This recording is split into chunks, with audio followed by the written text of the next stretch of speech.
A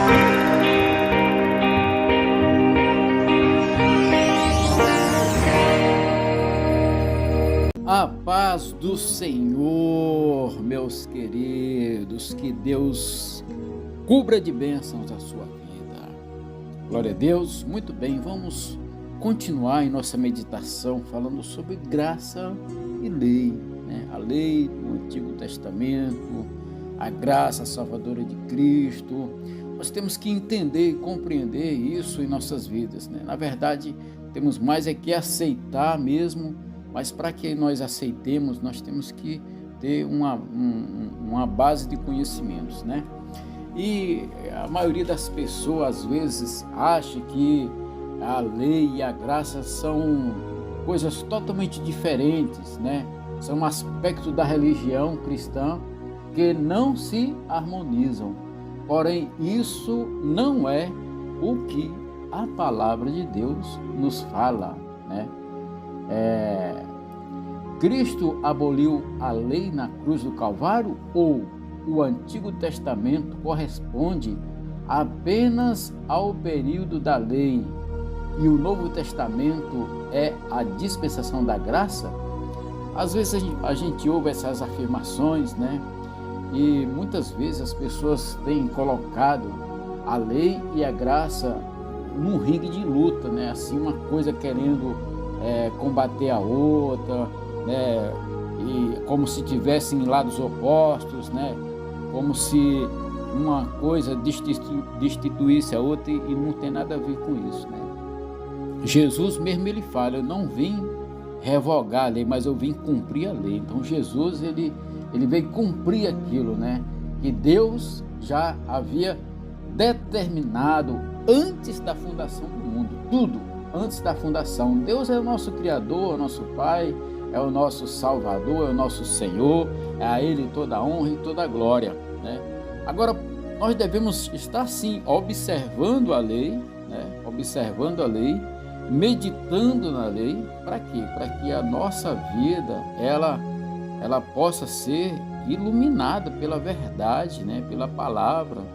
Quando Jesus veio cumprir a lei, ele veio com um padrão muito melhor e muito maior, porque em Adão nós fomos gerados, né, com uma semente corruptível, com uma semente do pecado no ventre, né, porque sempre no ventre gera o pecado, né, e a palavra de Deus fala que o mal não é o que entra, mas é o que sai, ou seja, o que está dentro da pessoa, são as más intenções, né?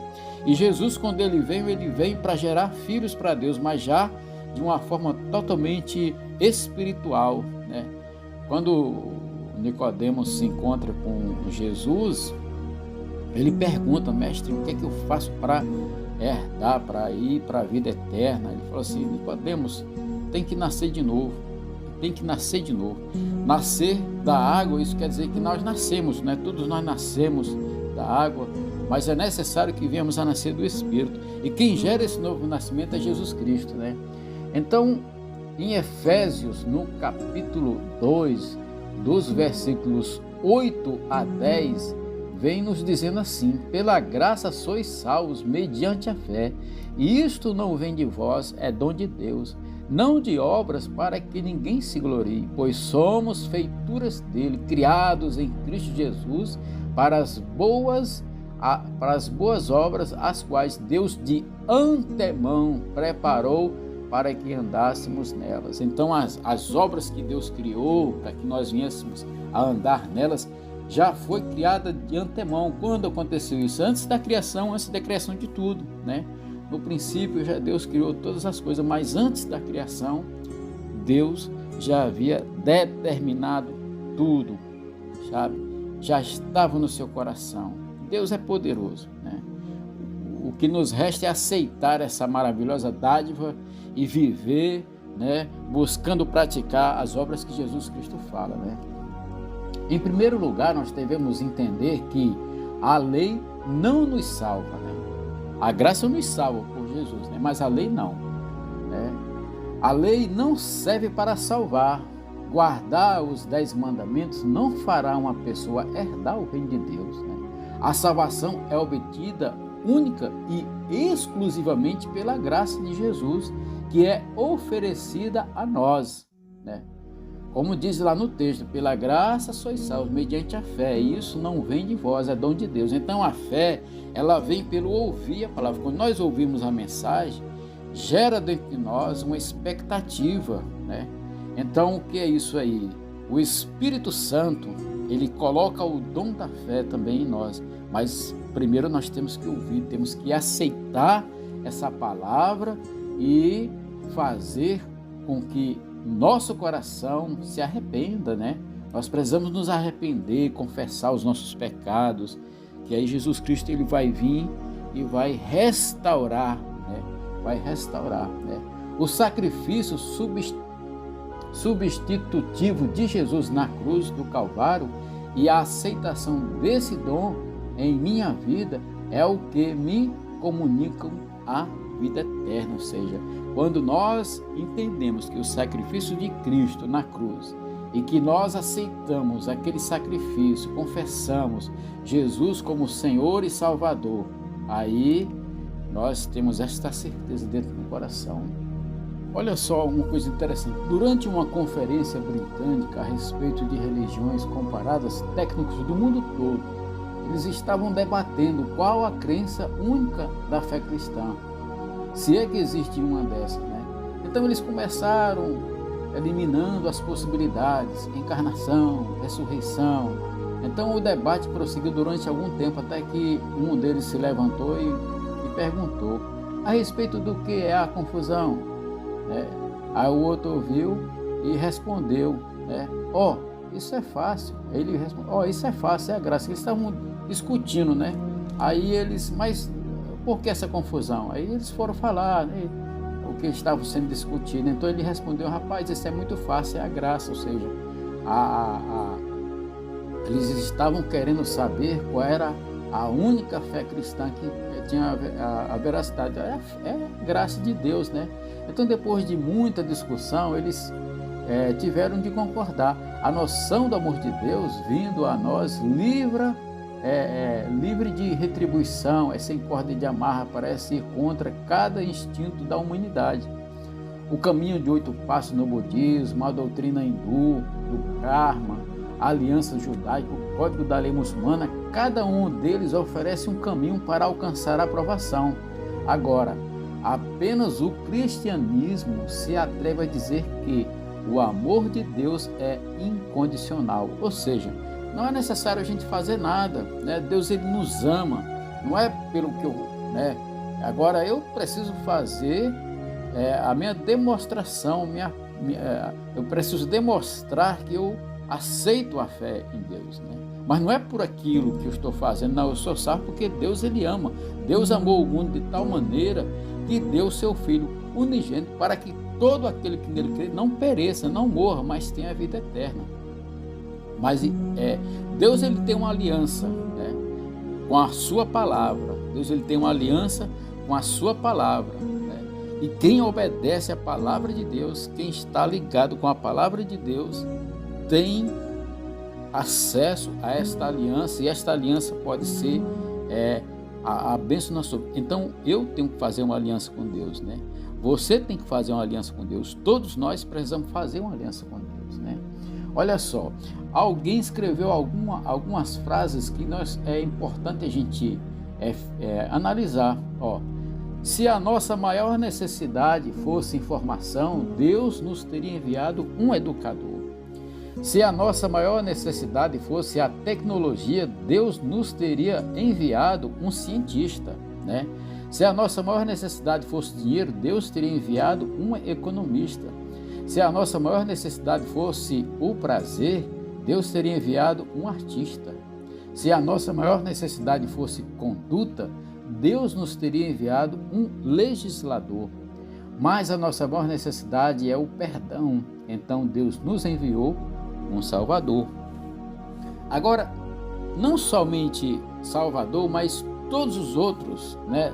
O Senhor também faz parte, né? Porque Moisés, né, ele foi o homem que foi escolhido por Deus para ser o legislador da lei. Foi ele quem escreveu, foi ele quem ditou a lei mosaica, né, que muitos têm se inspirado, muitos países, muitas nações se inspiram na lei mosaica para reger a conduta moral da sociedade na qual vive, né?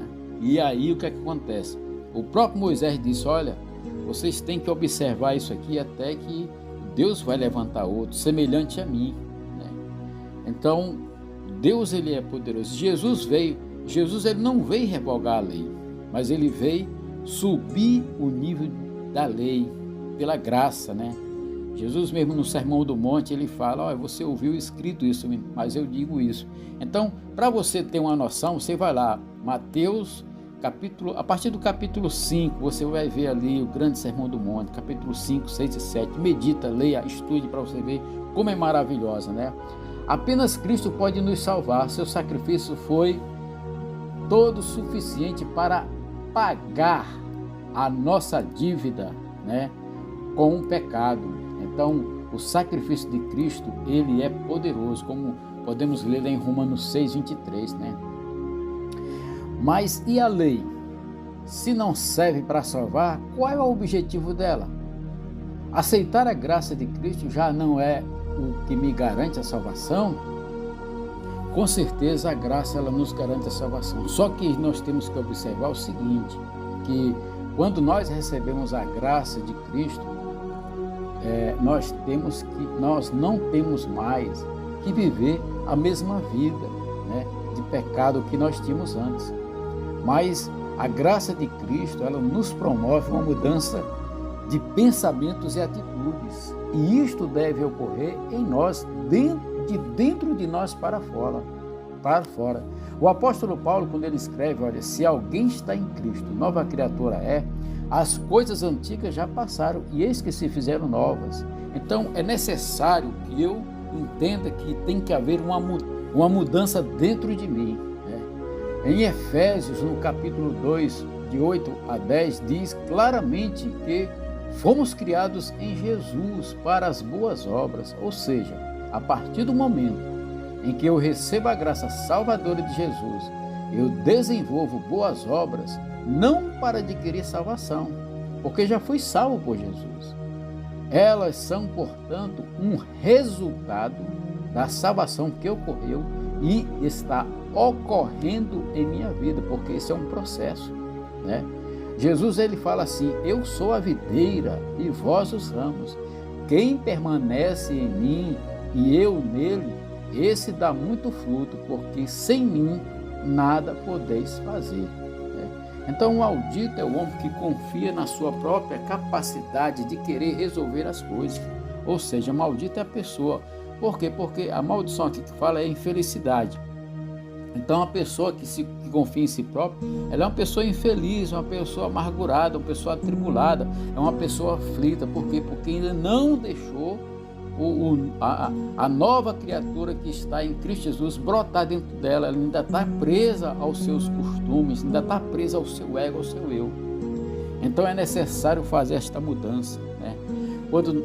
Olha, nós temos que buscar, com toda a nossa força, uma transformação de vida. Meu querido, minha querida, você precisa entender isso, né? Você precisa compreender que você tem que se esforçar mesmo ao máximo, né? Esforçar ao máximo para adquirir esta graça salvadora em Cristo Jesus. Amém? Meus queridos, se você ficou até aqui, eu peço que você compartilhe esse vídeo, deixe o seu like, ajude este canal a desenvolver, a levar esse evangelho para outras pessoas. Vamos fazer uma revolução, né? Uma revolução de levar a palavra, o evangelho da graça para o Senhor, para as pessoas, do Senhor para as pessoas. Amém? Pai, eu peço que o Senhor abençoe a vida deste meu irmão, desta minha irmã. Eu apresento diante do Senhor a vida dele. Se ele ainda não tem assim uma convicção dentro dele da salvação, da vida, Espírito Santo, coloca dentro do coração dele a certeza, coloca dentro do coração dele a graça, a paz e o amor do Senhor. Pai, em nome de Jesus, eu oro pela libertação, pela transformação, pela vida, pela cura interior. Ó Deus, em nome de Jesus, pela libertação de cada um. Eu oro em nome do Pai, em nome do Filho, em nome do Espírito Santo. Que a tua palavra, Deus, gere no coração dele, gere no coração dela uma fome, um desejo de te conhecer, de estar em ti, de buscar a tua palavra. Em nome do Pai, do Filho e do Espírito Santo. Amém? Fica na paz, que Deus te abençoe.